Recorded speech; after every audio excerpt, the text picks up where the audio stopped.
তাহলে তোমার প্ল্যানটা ঠিক কি বলো তো দাদা? কি হলো দাদা, চুপ করে আছো কেন? বলো বলো, কি প্ল্যান তোমার? হ্যাঁ, বলতে যখন হবে তখন বলছি, তবে বিষয়টা তোমরা তোমাদের কাছেই রেখো, এটা আমার একান্ত অনুরোধ। তারার বিয়ে আমি দেব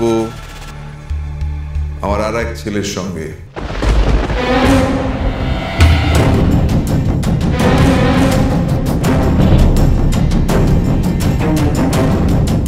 কি বলছো কি দাদা?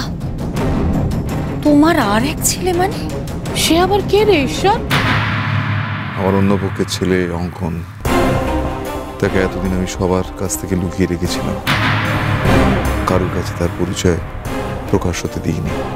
কেউ জানে না, কেউ চেনে না, তোমরাও না।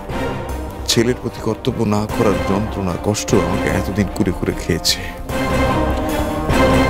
বিজয়ার কাছে ধরা পড়ে যাওয়ার পর বিজয়া সমস্ত প্রপার্টি কবজা করলো, আর তারপর থেকে একটা পয়সা আমি তার হাতে তুলে দিতে পারলাম না।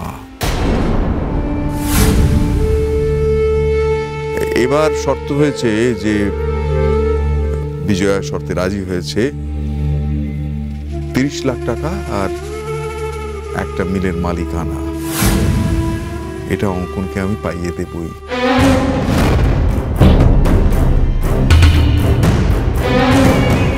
এছাড়া অঙ্কনকে আর কোনোভাবে কোনো কিছু দেওয়ার অধিকার ক্ষমতা আমার নেই। তার সঙ্গে বিয়ে করার বিনিময়ে যদি পায় তো পাক না। আর সেই জন্যই আমি এই ঘটকের সঙ্গে প্ল্যান করেছি। আমি চাই যে নীল, সন্ধ্যা আর তারার সঙ্গে অঙ্কনের বিয়ে হোক। পাত্রের ব্যাপারে এখনই খোঁজ খবর করার অবকাশ বা ইচ্ছে কোনোটাই বিজয়ার হবে না আশা করি। তোদের কাছে আমার একটাই অনুরোধ, তোদের হাত জোড় করে বলছি, তোরা আমার এই পরিকল্পনাটায় ব্যাঘাত সৃষ্টি করিস না। ও বাবা, তুমি তো দেখছি দাদা আমাদের অনেকখানি উপর দিয়ে যাও গো। তা একটা কথা কিছুতেই মাথায় ঢুকছে না। এই না তুমি বলছিলে যে তুমি তোমার বংশধরকে কোনো মতেই নিজের থেকে আলাদা হতে দেবে না? তাহলে এখন তুমি বাবা হয়ে নীলের সন্তানকে অন্য কারোর হাতে মানুষ হতে দিতে পারবে? হ্যাঁ দেবো, কেন দেবো না? অঙ্কন আমার একটা ছেলে, সে বাচ্চা মানুষ হবে তার কাকার কাছে, অসুবিধার কি আছে? তাছাড়া আমি আমার ছেলের প্রতি কর্তব্য করার এই এত বড় সুযোগটা তো হাতছাড়া করতে পারবো না। কিন্তু দাদা, কোনো কিন্তু না। তোরা যতই চেষ্টা করিস না কেন, আমাকে আমার কাছ থেকে বিরত করতে পারবি না। হ্যাঁ, নীল আর সন্ধ্যার ডিভোর্স পেপার আমার কাছে, আমার আলমারিতে, আমার ফাইলে আছে।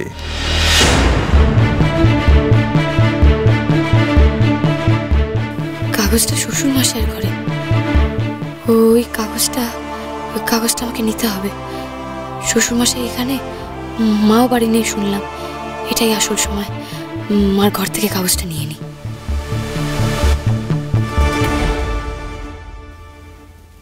হ্যাঁ যাই, আমার কাজ আছে। এখন আবার তোমার কি কাজ? ডিভোর্স পেপারটা আমি রাখবো না, ওটা আমি পুড়িয়ে জ্বালিয়ে ছাই করে দেবো বিজয় আসার আগে। ঈশ্বর, আরেকবার ভেবে দেখ, নীল আর সন্ধ্যাকে আলাদা করার সুযোগ আমরা হয়তো আর পাবো না। এবার তো সন্ধ্যা স্বেচ্ছায় রাজি হয়েছে, এরপর হয়তো সুযোগটা আমি চাই না, আমি চাই না সে সুযোগ। সন্ধ্যাকে বাড়ি ছাড়া করার থেকে আমার কাছে গুরুত্বপূর্ণ আমার ছেলের প্রতি আমার কর্তব্য পালন করার সুযোগটা হাতে পাওয়া। সেই সুযোগের সদ্ব্যবহারটা আগে করি, তারপর দেখা যাক।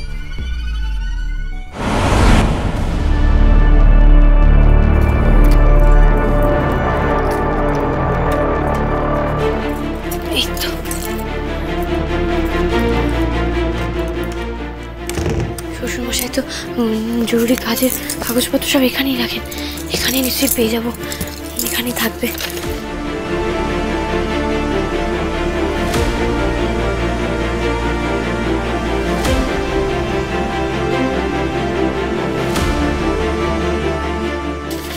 এই তো, হ্যাঁ এরকম তো দেখতে ছিল, কিন্তু এটাই কিনা সেটা বুঝবো কি করে? আমার সই থাকবে তো, আমার সই থাকবে কাগজে, আমি বুঝেছি।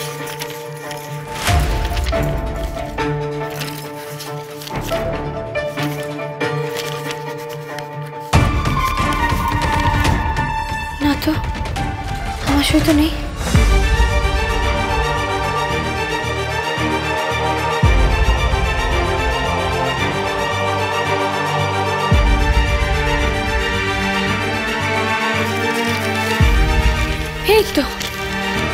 এই তো আমার সই, পেয়েছি কাগজটা। সর্বনাশ, সব ঘেটে ফেলেছি আমি।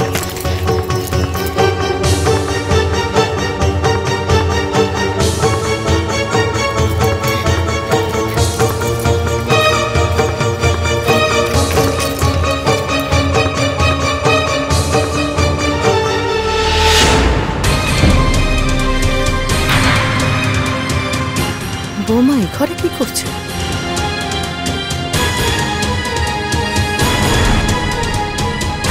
এটা কিসের কাগজ?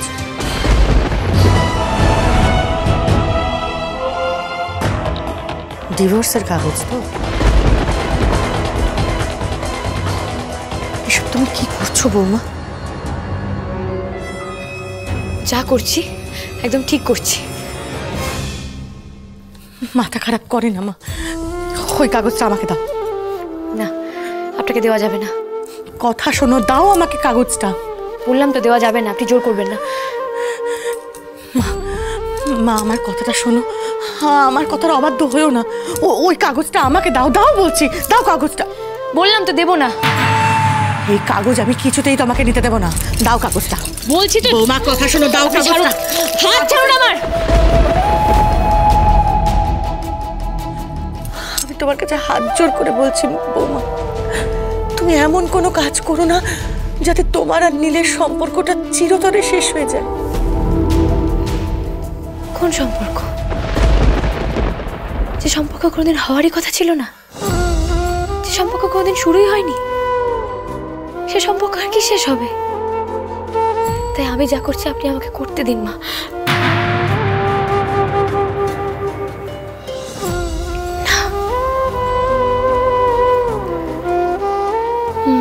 মা না, আমার আপনাকে আর মা ডাকার কোনো অধিকার নেই। এসব তুমি কি বলছো বৌমা? আমাকে আর বৌমা বলে ডাকবেন না। আপনি,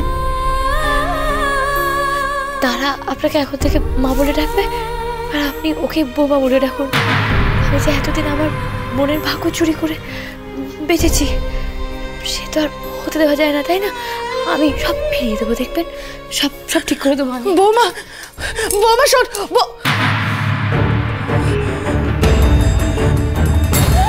এই ঠাকুর, এমন অনর্থ তুমি করো না ঠাকুর। আমার মেয়েটাকে আমার কাছ থেকে কেড়ে নিও না, কেড়ে নিও না। এ কি, আপনি আবার আপনার জামা কাপড় গুছিয়ে কোথায় যাচ্ছেন?